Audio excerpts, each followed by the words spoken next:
তো আমরা এই আনন্দ সূত্রমের আজকে আলোচনা করব প্রথম যে সূত্র, প্রথম অধ্যায় এর প্রথম সূত্র হচ্ছে শিব সত্তাত্মকং ব্রহ্ম। আমরা যাকে ব্রহ্ম বলছি, এই যে বিশ্ব ব্রহ্মাণ্ডের মূল যে সত্তা, সেই সত্তা হচ্ছে ব্রহ্ম। আর সেই ব্রহ্ম হচ্ছে শিব এবং শক্তির সামবায়িক রূপ। বলা হয়েছে সূত্রে শিব সত্তাত্মকং ব্রহ্ম। এখন কথা হলো যে শিবকে দর্শনে, শিব যা দর্শনে পুরুষতা, শিব হচ্ছে দর্শনের পুরুষ। আর শক্তি কি? শক্তি হচ্ছে দর্শনের প্রকৃতি। যিনি পুরুষ তিনি শিব, যিনি প্রকৃতি তিনি হচ্ছেন শক্তি। তো আমরা দুইটাই দর্শন বলতে পারি। আবার যদি আমরা আরও কিছু ভাগ করে বলি, তাহলে আমরা যদি দর্শনের কথা বলি পুরুষ প্রকৃতি, আর যদি আমরা তন্ত্রের কথা বলি সেটা হলো শিব এবং শক্তি। সামবায়িক রূপ হলো ব্রহ্ম। সে কীরকম, কীভাবে থাকে শিব এবং শক্তি, এই যে ব্রহ্ম কীভাবে থাকে? জাস্ট এই যে একটা পাতা আছে, পাতা কয়টা? একটা। এই পাতাটাকে যদি আমরা ব্রহ্ম ধরি, তাহলে এর দুইটা পৃষ্ঠা আছে। এই পৃষ্ঠার একদিকে হচ্ছে পুরুষ আর একদিকে হলো প্রকৃতি। যদি এর একটাকে আমরা ধ্বংস করি, তাহলে কি বাকিটা থাকবে? একেই বলা হচ্ছে অবিনাভাবী। অর্থাৎ পুরুষ এবং প্রকৃতি অবিনাভাবী। যেমন একটা শীট আছে কাগজের, সেই শীটের একদিকে একটা পৃষ্ঠা থাকে, আরেকদিকে আর একটা পৃষ্ঠা থাকে। জাস্ট এরকম শিব এবং শক্তি অর্থাৎ পুরুষ এবং প্রকৃতি এমনভাবে থাকে যাকে অবিনাভাবী বলে। একটাকে ছাড়া আর একটা কখনো চলতে পারে না। যদি চলতে না পারে, তা ব্রহ্মটাও কিন্তু এই শিব এবং শক্তির সমবায়িক রূপ। এটা হচ্ছে আমাদের সেই ব্রহ্ম সম্পর্কে। যে এখন কথা হলো পুরুষ নামের অর্থ কী? পুরুষ নামের অর্থ পুরে সেতে সপুরুষ। পুরে মানে অন্তপুর। অন্তপুর মানে কি? যে কোনো জিনিসের, যে কোনো কিছুর অন্তর্নিহিত যে অবস্থা, সেটাকে অন্তপুর বলা হয়। সে অন্তর্নিহিত যে অবস্থা বা ভাব, তার মধ্যে যিনি থাকেন তিনি হচ্ছেন পুরুষ। পুরে সেতে পুরুষ। তাহলে প্রকৃতি কি? প্রকৃতি হচ্ছে প্রকরতি ইতি, যার দ্বারা অখণ্ড সত্তা খণ্ড খণ্ড হয়ে, অর্থাৎ এক থেকে বহুত্ব হয়। এককে যিনি বহু করছেন, হ্যাঁ, এটা হলো প্রকৃতি। প্রকরতি ইতি প্রকৃতি। যার দ্বারা প্রকারভেদ হচ্ছে তিনি হচ্ছেন প্রকৃতি। এক অনন্ত সত্তা, এক এবং অদ্বিতীয় সত্তা। সে সত্তাকে এই যে প্রকারভেদ করতেছে, সেখান থেকে সগুণ ব্রহ্ম হলো। সগুণ ব্রহ্মের মধ্যে জগৎ হলো। আমাদের যে পরমাণুগুলো আছে না, এখন তো বোধহয় 20 পার হয়ে গেছে আবিষ্কার করতে করতে। 20 কি 36টা হয়েছে পরমাণু। যে পরমাণুগুলো আসছে, তারপর পরমাণু থেকে অণুর থেকে যে বিভিন্ন পদার্থগুলো হয়েছে, হ্যাঁ, তার মধ্যে সেই অণুগুলোর মধ্যে আবার দেখা যাচ্ছে যে কোনোগুলো আবার যৌগিক পদার্থ সৃষ্টিতে সক্ষম, আবার কতগুলো করছে না, নিষ্ক্রিয় হিসেবে থাকছে। তো এই যে পদার্থগুলো যে সৃষ্টি হচ্ছে, অর্থাৎ যা কিছু সৃষ্টি হচ্ছে, প্রতিটা সৃষ্টির হলো কি, সৃষ্টির মধ্যে তার একটা স্বকীয়তা আছে। আর স্বকীয়তা তার ধরে রেখেছে, সেটাকে বলা হচ্ছে মন। এই যে বিশ্বজগৎ, এই বিশ্বজগৎ হচ্ছে ব্রাহ্মী মন। হ্যাঁ, ব্রাহ্মী মন। এই মনের একটা কীভাবে হলো তার বিস্তারিত ব্যাখ্যা আছে। সেই ব্রাহ্মী মনের থেকে তার যে চিত্ত, ব্রাহ্মী মনের চিত্ত থেকেই সৃষ্টি হলো এই জগৎ। সূক্ষ্ম থেকে স্থূল পর্যায়ে মনে করেন আকাশ, তারপরে বায়ু, তারপরে অগ্নি, তারপরে জল, তারপর মাটি। সূক্ষ্ম থেকে স্থূল পর্যায়ে। এই যে সূক্ষ্ম থেকে স্থূল হয়ে যাচ্ছে, তো স্থূল হবে কেন? এটা একভাবে থাকার কথা। এটা পরিবর্তনের জন্য, তো পরিবর্তনের জন্য তার মধ্যে আকারগত বা তার ওজনগত বা বিভিন্নভাবে তার কিন্তু বৈশিষ্ট্যগত পরিবর্তন হয়ে যাচ্ছে। তাহলে এই পরিবর্তন হবে কেন? এই পরিবর্তনে হলো প্রকৃতি যে প্রকারভেদ করছে, সেই প্রকারভেদ করার কারণে হচ্ছে। আর প্রকারভেদ করতে গেলেই প্রকৃতির 3টে গুণ আছে প্রকৃতির। একটা হচ্ছে সত্যগুণ, একটা রজগুণ, একটা তমগুণ। 3টে গুণের আবার বৈশিষ্ট্য আছে। সত্যগুণের বৈশিষ্ট্য হচ্ছে নিরপেক্ষ, রজগুণের বৈশিষ্ট্য হলো পজিটিভ এবং তমগুণের বৈশিষ্ট্য হচ্ছে নেগেটিভ। এখন অর্থের ক্ষেত্রে যদি যাই, সত্যগুণের ঠিক আছে বৈশিষ্ট্য বললাম, তাহলে তার যে দৃষ্টিকোণ সেটা কি? সেটা হচ্ছে অস্তিত্ববোধ। এই যে আমি আছি এখানে, আমি এখন কোথায় আছি? এখন আমি জাগৃতিতে আছি, অস্তিত্ববোধ। এই অস্তিত্ববোধ আসতেছে সত্যগুণ থেকে। আর এই অস্তিত্ববোধ যখন সত্যগুণ থেকে জাগে উঠে, হ্যাঁ, তখন তাকে বলা হচ্ছে মহত্তত্ত্ব বা বুদ্ধিতত্ত্ব। এখন এই অস্তিত্ববোধ যখন এটা লিঙ্গার করতেছে, দীর্ঘায়িত করা হচ্ছে, দীর্ঘায়িত করতে গেলে তার মধ্যে কর্ম আরোপ করতে হচ্ছে, তাকে বাড়ানো হচ্ছে। বাড়ার জন্যে সেখানে ক্রিয়াশীলতা সৃষ্টি করতে হচ্ছে। এই ক্রিয়াশীলতার জন্য যে গুণ আরোপিত হয় তাকে বলা হচ্ছে রজগুণ। এটা প্রকৃতির রজগুণ আরোপের ফলে ক্রিয়াশীলতা হচ্ছে, এটা আস্তে আস্তে লিঙ্গায়িত, অর্থাৎ স্থিতি, সৃষ্টি, অস্তিত্ববোধ। এই অস্তিত্ববোধকে বাড়িয়ে চলছে, সেটা হলো রজগুণ।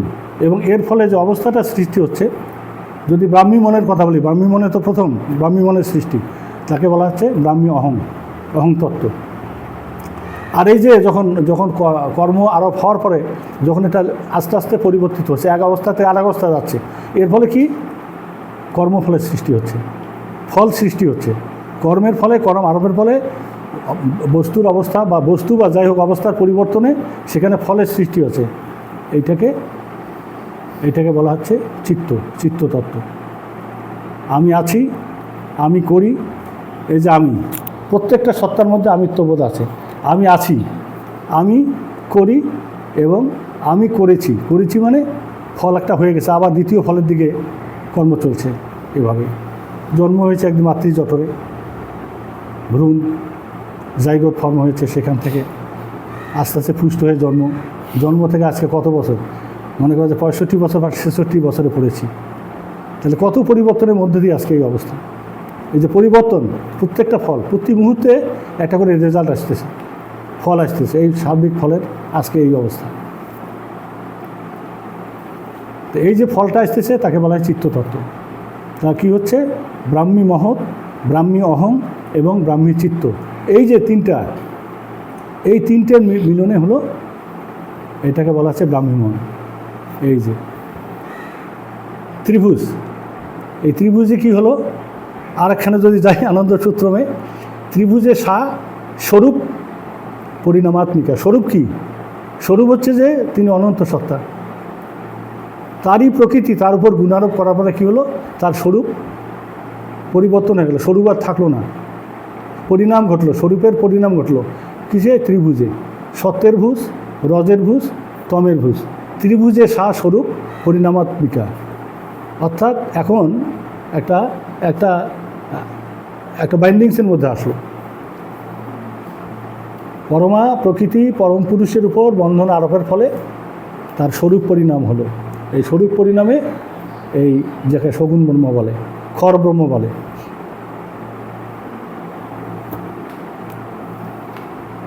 তো এখন এই যে সগুণ ব্রহ্ম, এই সগুণ ব্রহ্ম এলো স্রষ্টা।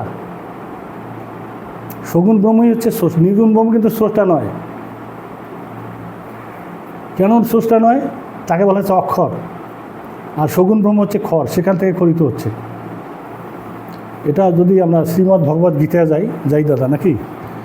যেতু অক্ষরম অনির্দেশ্যম অব্যক্তম পর্যুপাসতে সর্বত্র অগম অচিন্তঞ্চ কুটস্থম অচলং ধ্রুবম সং নিয়ম ইন্দ্রিয় গ্রামং সর্বত্র সমবুদ্ধয় তে পাপ্নবন্তী মামেভ্য সর্বভূত রতা। তোমরা আমাকে পাবে, সর্বভূতের হিত সাধন করতে হবে, কারণ সর্বভূতে আমি আছি। অক্ষর সর্বত্র বিরাজমান, অর্থাৎ নির্গুণ, সর্বত্র বিরাজমান এবং তার মধ্যেই এই জগৎ। আর তিনি কিছু করেন না, সাক্ষী সত্তারূপে রয়েছেন। ন মাম কর্মাণি লিপ্যন্তি ন মে কর্মফলে স্পৃহা। আমি কোনো কর্মে লিপ্ত নই এবং আমার কোনো কাজে স্পৃহা নেই। যেহেতু মামাবি জানন্তি, তুমি আমাকে এভাবে জানো, কর্মভিন্ন সবদ্ধতে, তুমি কর্ম করলেও তোমার কর্ম করা হবে না। আর আমি কীভাবে কর্ম করি? তুমি আমাকে দিয়ে করাচ্ছ। বাবা বলছেন না, আনন্দ বচনামৃতমের মধ্যে আছে, বাবা বলছেন ভক্ত ভাববে এটা আমার করার কোনো ক্ষমতা নাই, আমি কিভাবে করব? তুমি আমাকে দিয়ে করিয়ে নিচ্ছ, আর আমাকে দিয়ে যে অন্যকে না দিয়ে যে আমাকে দিয়ে করিয়ে নিচ্ছ, এটা আমার সৌভাগ্য। এটা হলো আমার সৌভাগ্য, আমাকে দিয়ে তুমি করিয়ে নিচ্ছ, এটা তোমার কৃপা, এটা ভক্তের। তখন হলো কি, ভক্ত যে কাজ করে নিবেদন হয়ে যায়, কাজটা নিবেদিত হয়ে যায়। নিবেদিত কর্ম যখন হয় তখন কর্মফল তাকে আর বাঁটতে পারে না। হ্যাঁ, কর্মটা ব্রহ্মের কর্ম হয়ে যায়। তুমি করাচ্ছ তাই আমি করছি। মূলত কে করছে? তুমি করছো তোমার প্রকৃতিকে দিয়ে।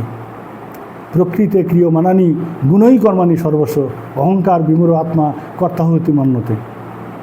হ্যাঁ, প্রকৃতি ক্রিয়মানি, কাজ কে করে? প্রকৃতি করে। পুরুষ কি কাজ করে? প্রকৃতির যে রজগুণ তার মাধ্যমে কাজ হয়ে আসতেছে, যেটা এতক্ষণ বলা হলো। প্রকৃতি ক্রিয়মানানি, কী দিয়ে কাজ হয়? গুণই কর্মানি সর্বস্ব, তার গুণ দ্বারা জগতের সকল কর্ম সম্পন্ন হয়। একেবারে যত জীব আছে তার মধ্যে যে কর্ম হচ্ছে, জীবেরা যে কর্ম করছে, সকল কর্ম প্রকৃতির গুণ দ্বারা সম্পন্ন হচ্ছে। অহংকার বিমূঢ় আত্মা, আমরা অহংকারী হয়ে, বিমূঢ় মানে অতি অজ্ঞানী ভাব আমাদের মধ্যে পোষণ করে আমি করি বলি, আমি কর্তা হই, কর্তা হমিতু মন্যতে, মনে মনে আমি নিজে কর্তা সাজি। আসলে কিন্তু আমার করার কিছু নেই, সব কিছু প্রকৃতির মাধ্যমে হচ্ছে। যাকে অনেক সময় মানুষ ভাগ্য বলে, যা করার সেটা অবশ্যই হবে, যা করব তা অবশ্যই হবে, আমার দ্বারাই হবে। তিনি যেভাবে করাবেন আমি সেভাবেই করব। এখন ভগবানকে যখন জিজ্ঞেস করা হয়, ঈশ্বর আমি যখন কর্ম করি, মানে সেই রকম মনে করেন যে এমন ভক্ত আছে, মানে একটু অন্ধ প্রকৃতির ভক্ত, অত চিন্তা চেতনা নেই। আমি কাজ করলে যদি পাপ হয়, আমি কাজ করলে যে ভালো কাজ করলে পুণ্য হয়, তা তুমিও তো কাজ করো, এত কিছু হচ্ছে, এত কষ্ট মানুষ পাচ্ছে, এত কিছু অ্যাক্সিডেন্ট হচ্ছে, জানে না মানুষ, কত মানুষ মরে যাচ্ছে, কত কিছু হচ্ছে, বোমা পড়ছে, হ্যাঁ, মনে করেন যে নানান জীব মানুষ সহ মারা যাচ্ছে, তারা কি জানে এটা ঘটবে? তো এই যে করছো তুমি, তা তোমার কি কোনো পাপ নাই? তোমার পাপ হয় না? তা আমাদের যদি পাপ হয় তাহলে তোমার তো হওয়ার কথা। তা তিনি বলছেন মাম কর্মানি লিপ্পন্তি, এই কর্ম হলে স্পৃহা, যেটা বললাম, ইতমাম জহবি জানন্তি কর্মভিন্ন সবদ্ধতে। তিনি বলছেন আমি করি না তো, প্রকৃতি করে। এই যে বিষয়গুলো, যে কথাগুলো, এটা কিন্তু শ্রীমদ্ ভগবদ্ গীতা পড়েও কিন্তু অনেকে এটা বলতে পারবে না। কেন পারবে না? ওটা খুঁজে পাবে না, কারণ এটা এমনভাবে আছে, এক জায়গায় একটা আছে, এইটাকে খুঁজে একটা বিশেষ অবস্থানে নিয়ে এসে বলা। এটা শুধুমাত্রই, আমি নিজে গীতা পাঠক ছিলাম, শুধুমাত্রই যখন আনন্দমার্গে যখন আমি আসি দীক্ষা নিই এবং যখন পড়াশোনা করি, তখন দেখলাম আরে বাপরে বাপ, তো গীতাকে পড়তে গেলে আনন্দমার্গ দর্শন পড়া ছাড়া বা আনন্দমার্গের বই পুস্তক পড়া ছাড়া কখনো সম্ভব না। সেটা তো আছে। আশ্চর্য ব্যাপার, ভাষা, এই যে ভাষা, কোথার থেকে ভাষা, কোন ভাষা কোথায় আছে, কোন বর্ণটা কোথায় আছে, আশ্চর্য ব্যাপার, কোথার থেকে আসে? আমি যে কথাগুলো বলছি, স্বরেও কোথা থেকে আসছে, স্বরেয়া কোথার থেকে আসছে, হর্ষই কোথার থেকে আসছে, দীর্ঘই কোথার থেকে আসছে, এই যে ভাষা কোথার থেকে আসছে? এটা বৃত্তি, প্রত্যেকটা বৃত্তির একটা বৃত্তি থেকে, বৃত্তিগুলো আছে, তা একটা করে সাউন্ড আছে, একটা তরঙ্গ আছে, এই তরঙ্গ থেকে ভাষাগুলো আছে। সংস্কৃত যে ভাষা, সংস্কৃত বর্ণমালার ভাষা কয়টা? 50টি বর্ণ। 50টি বর্ণের মধ্যে মনে করেন যে ভাষা, অর্থাৎ বর্ণ 50টা। 50টা বর্ণের মধ্যে হলো 16টা স্বরবর্ণ এবং 34টা হচ্ছে ব্যঞ্জন বর্ণ। 16টা স্বরবর্ণ হলো স্বরেও, স্বরেয়া, হর্ষই দীর্ঘই, হর্ষৌ দীর্ঘ, হর্ষরি দীর্ঘরি, হর্ষল্লি দীর্ঘল্লি, এ ওই ও ঔ অং অ, কয়টা? 16টা। আবার এটা হলো স্বরবর্ণ। ব্যঞ্জনবর্ণ হচ্ছে 34টা, ক খ গ ঘ ম, চ ছ বর্গীজ ঝ ই, তারপরে ট ঠ ড ঢ মূর্ধন্য, ত থ দ ধ দন্তন্য, প ফ ব ভ ম, অন্তর্চিজ বৈষ্ণল ল, ব মানে কোন ব? এটা পেট কাটা ব। দন্ত্য স তালিবর স পেটকাটা মূর্ধন্য স হ যুক্ত খ, হ যুক্ত খ, অপরা এবং পরা। ক খ যেখানে এই জায়গায় এখানে আছে 16টা বর্ণ, যেটা 16টা বর্ণ আছে। স্বরে স্বরা যেটা বললেন, সরস ঋষভ গান্ধার, এটাকে আবার মানে বৃত্তি 50টা বৃত্তি। সরস ঋষভ গান্ধার মধ্যম পঞ্চম ধৈবদ নিষাদ ওং হুং ফট বৈশট বসত সাহা নম বিষ অমৃত। অপরা এবং পরা।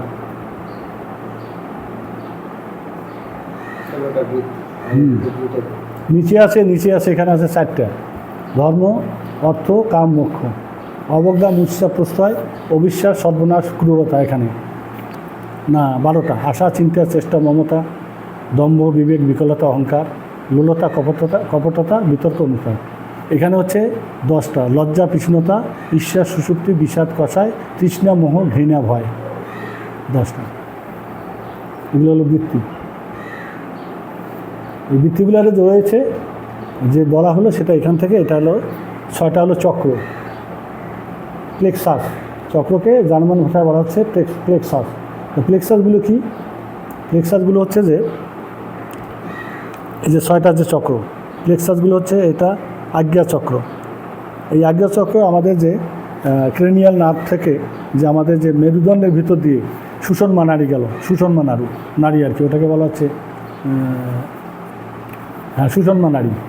এটা মেরুদণ্ডের মধ্যে দিয়ে গেল একদম শেষ পর্যন্ত, নিচের হাড় পর্যন্ত আর কি, হ্যাঁ প্রত্যেকটা কশের মধ্যে দিয়ে। আর আমাদের আর 2টা নাড়ি আছে, একটা হচ্ছে পিঙ্গলা নাড়ি, সেটা হলো কপালের এই ডান দিকে থেকে। আর ইরা নাড়ি হলো বাম দিক থেকে এসে এই যে নাড়ির সাথে এখানে এই 3টা নাড়ি একত্রিত হলো একটা বিন্দুতে দিয়ে এটা এইভাবে আসে, এইভাবে যায় সাপের মতো। এই যে এখানে এসে এটা হলো আজ্ঞা চক্র। আবার এখানে এসে এইভাবে এসে এখানে আবার এখানে এসে এই মেরুদণ্ডের এখানে যুক্ত হলো কণ্ঠে হয়ে আবার এইভাবে আসো, এখানে হলো বিশুদ্ধ চক্র। তারপরে না এটা তো বিশুদ্ধ না, অনাহুত চক্র। বিশুদ্ধ হলো এটা অনাহুত চক্র। অনাহুত চক্র পরে আসলো এখানে হলো মণিপুর চক্র, তারপরে স্বাধিষ্ঠান চক্র, তারপর হচ্ছে মূলাধার চক্র।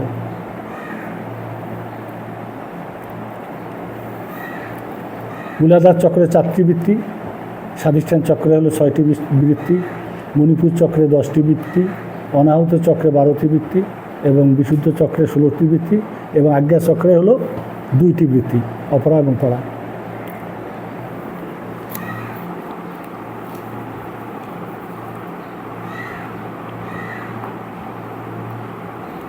এই বৃত্তিগুলো কীভাবে আসছে? কার বৃত্তি? এই বৃত্তি হচ্ছে মনের বৃত্তি। কার মন? এটা তো এতক্ষণ যে বলা হলো সগুণ ব্রহ্মের মন, সগুণ ব্রহ্মের একটা পার্ট আমি।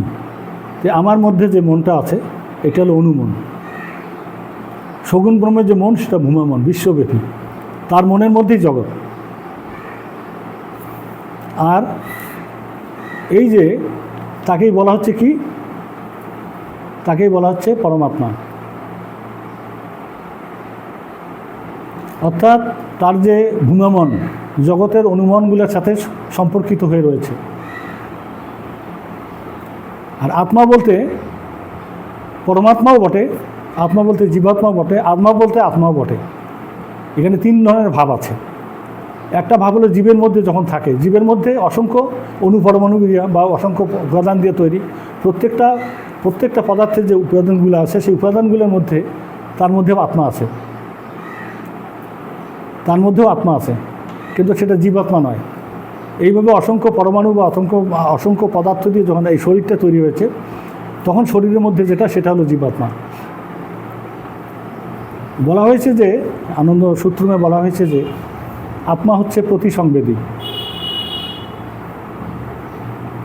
যে কোনো একটা পদার্থ বা যে কোনো একটা কণার কথা যদি আমরা চিন্তা করি, তার যে সেন্টার আছে সেখানে হলো আত্মার অবস্থান। হ্যাঁ, সেখানে যে ভাইব্রেশন হচ্ছে পদার্থের যে ভাইব্রেশন, সেই অনুমনের মধ্যে সেটা প্রতিফলিত ঘটছে, যে কারণে হাইড্রোজেন একরকম, হিলিয়াম আর একরকম। হাইড্রোজেন একরকম, হিলিয়াম একরকম। হাইড্রোজেন হলো মনে করেন যে এটা আমি যেমন মনে করেন হাইড্রোজেনের একটা কেন্দ্র আছে যাকে নিউক্লিয়াস বলা হয়, অর্থাৎ পরমাণুর কেন্দ্র। তো নিউক্লিয়াসের মধ্যে কী আছে? নিউট্রন আছে এবং পজিটিভ প্রোটন কণা আছে। তার বাইরে একটা আছে কক্ষপথ, অরবিট। সে অরবিটের মধ্যে সাধারণত 2টা ইলেকট্রন থাকতে পারে, কিন্তু হাইড্রোজেনে আছে একটা ইলেকট্রন। ফলে হাইড্রোজেন হলো পজিটিভ চার্জযুক্ত হয়। কিন্তু ওই যদি পর্যায় সারণীর ওইটার পরে যে আমরা দেখি সর্বশেষ ওই ওই ওই লাইনের মধ্যেই ওই গোষ্ঠীর মধ্যে দেখা যাচ্ছে হিলিয়াম আছে। হিলিয়ামের কি আছে? সেখানেও মনে করেন যে তার যে কেন্দ্র আছে নিউক্লিয়াস, সেখানে নিউট্রন আছে, একটা প্রোটন আছে, বাইরে যে কক্ষপথ আছে সেখানে 2টা ইলেকট্রন আছে। ফলে সেগুলো নিষ্ক্রিয়। কারোর সাথে যৌগ গঠন করার বা কারোর সাথে বন্ধুত্ব করার বা মিলিত হওয়ার তার কোনো ইচ্ছা পোষণ করার সুযোগ নেই। তো এটা কি তার মনের অবস্থা?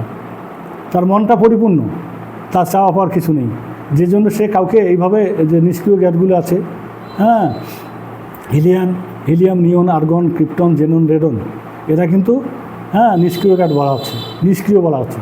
কেন?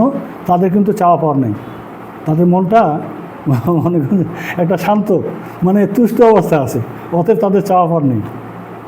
এই যে হয়েছে, কিভাবে হয়েছে? তাদের মন কি নেই?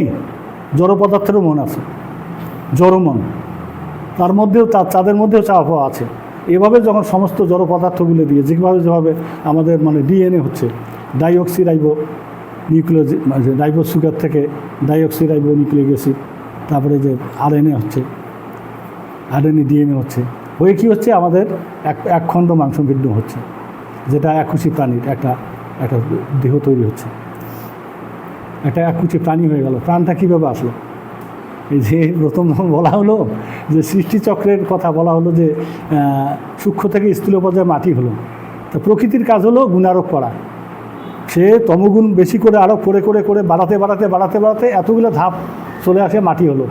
আবারও সে চাচ্ছে আরও তমগুণ আরোপ করে এটাকে আরও তার পরবর্তী একটা উদ্যান করার জন্য জড়রূপ, কিন্তু তা হলো না।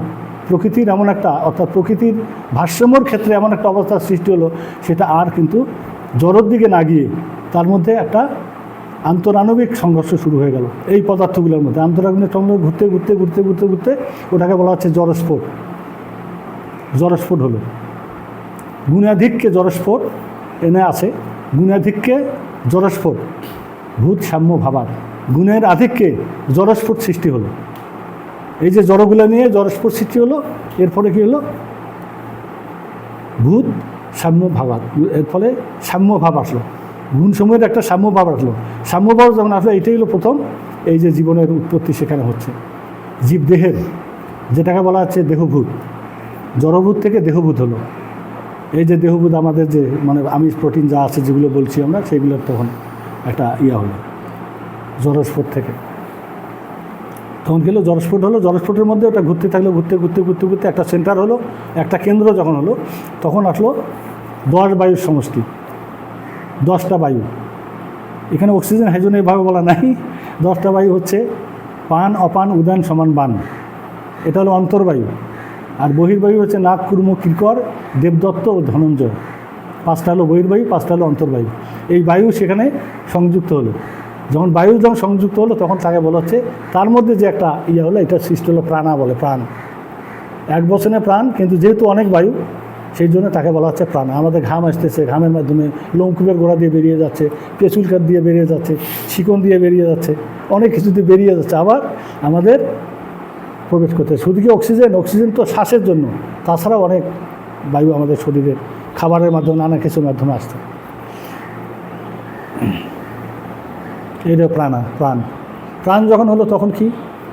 প্রাণ আসলেই তো হবে না, সে সচল হবে না। অর্থাৎ জীব যে একটা জীবন্ত হবে, জীব হবে, তা কিন্তু হবে না। সেখানে কিন্তু এইটা হচ্ছে পুরুষ সত্তার হচ্ছে বিষয়। এই যে অবস্থাটা হলো, প্রাণ আসলো, এটা পুরুষ সত্তার বিষয়। তখন কি হলো? বিষয়ে পুরুষ অবভাস, জীবাত্মা। পুরুষের হলো প্রতিফলন, অবভাস। যেমন জলের মধ্যে, জলের যদি সূর্য একটা পুকুরের জলে পড়ে, সূর্যের ছবি পাওয়া যায়। একটা গামলার মধ্যে রাখলে বা একটা থালার মধ্যে এসে পড়ছে, এটা হলো প্রতিফলন। তো এই যে প্রতিফলনটা যখন, এই যে তার বিষয়, দেহটা, এর মধ্যে পুরুষের প্রতিফলন, সেটা হচ্ছে জীবাত্মা। সেদিন একটু বলা হয়েছে, সেটা হলো যে শ্রীমদ্ ভগবদ্ গীতা আছে, জীবাত্মাটা মানে ভূতটা কি, এটা একটা ভূত। ভূত মানে হয়েছে, যতক্ষণ পর্যন্ত দেহ হয়নি ততক্ষণ পর্যন্ত এটা হয় নাই। তা যা কিছু হয়েছে, বাবা বলেছেন, হ্যাঁ, শ্রী শ্রী আনন্দমূর্তিজি তিনি বলেছেন যা হয়েছে, ভূত অর্থাৎ যা কিছু হয়েছে। ভূতের মধ্যে কি আছে? জড়ভূত আছে, জড়ভূত হয়েছে। তারপরে জীবদেহের জন্য যেটা উপাদান, এটা ছিল না, এটা হয়েছে জড়স্ফোটের মাধ্যমে, এটা হলো দেহভূত। দেহভূতের মাধ্যমে আসলো প্রাণ, আসলো, আসার পরে সেখানে কি আসলো? সেখানে ওই যে জীবভূত, মামুই বাংশ জীবলোকে জীবভূত সনাতন, আমারই অংশ। এই জীবলোকে আমার অংশ কি? জীবভূত। যত জীবাত্মা আছে, যত জীবের মধ্যে আত্মা আছে, জীবাত্মা, সেটা আমারই অংশ। কারো কৃষ্ণের অংশ। তা কৃষ্ণ কে? কৃষ্ণ পরমাত্মা। তো এটা হলো জীবভূত, এটা সেখান থেকে হয়ে এসেছে, সেখানে তার প্রতিফলনটা এসে এটাকে জীবন্ত করেছে, আমরা জীব হয়েছি। মামুই বাংশ জীবলোকে জীবভূত সনাতন, সেটাও সনাতন। সেখানে আনন্দ সূত্রে বলা আছে বিষয়ে পুরুষ অবভাস জীবাত্মা, বিষয়ে পুরুষ অবভাস জীবাত্মা। এই বিষয় হলো শরীর, শরীর যখন গঠন হলো তখনই পুরুষের অবভাস যখন তার প্রতিফলনটা আসলো, হ্যাঁ, তখন সেটাই জীবাত্মা।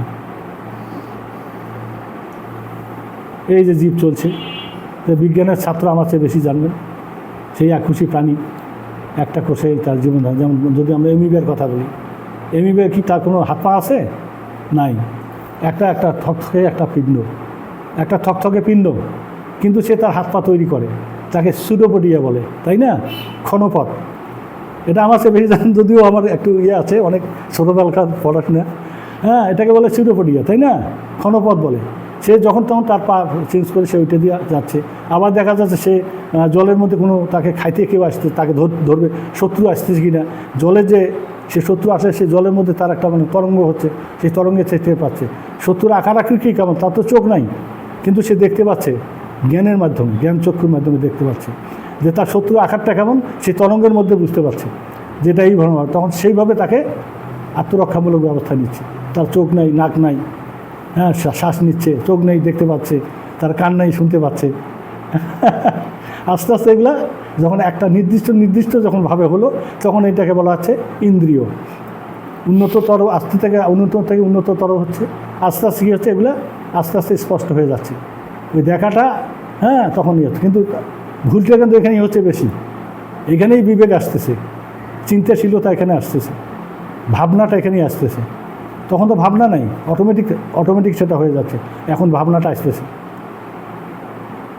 চোখে যে একটু পাওয়ার কমে আমি দেখতে পাই না, ওদের তো পাওয়ার নাই, ওরা সবসময় দেখতে পায়। কীভাবে? চোখে নাই, তাদের চিন্তা, তার ভাবনার মাধ্যমেই, তার ধারণার মাধ্যমে সে বুঝতে পারছে, দেখতে পাচ্ছে।